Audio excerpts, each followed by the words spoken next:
Sarkozy a été libéré après 20 jours de prison. 20 jours alors qu'il avait pris 5 ans ferme. C'est un exemple qui montre bien la nature de la justice bourgeoise et à quoi elle sert, c'est-à-dire servir précisément la bourgeoisie. Pendant ce temps-là, des pauvres sont régulièrement condamnés parce qu'ils ont volé dans des magasins.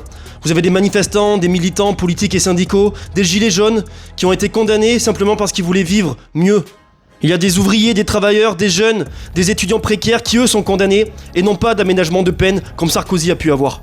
Vous avez des militants pro-palestiniens qui sont poursuivis par la justice pour apologie du terrorisme simplement parce qu'ils dénoncent un génocide.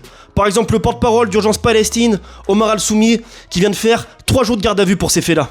Les jeunes des quartiers populaires, eux, prennent des peines extrêmement lourdes toute l'année et n'ont pas d'aménagement. En particulier lorsqu'ils se révoltent contre la violence policière et contre l'oppression qu'ils vivent au quotidien, par exemple en 2023, après la mort de Naël.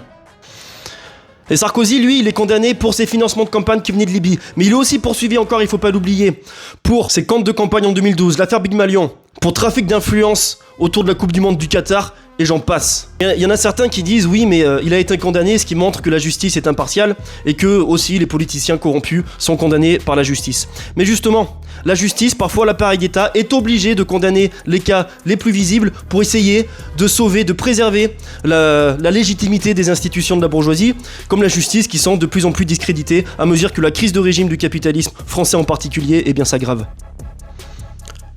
Fondamentalement, tant que la bourgeoisie sera au pouvoir, la justice servira ses intérêts. Il n'y a qu'en l'expropriant et en renversant ce système qu'on pourra construire une justice dans l'intérêt de la majorité, c'est-à-dire des travailleurs.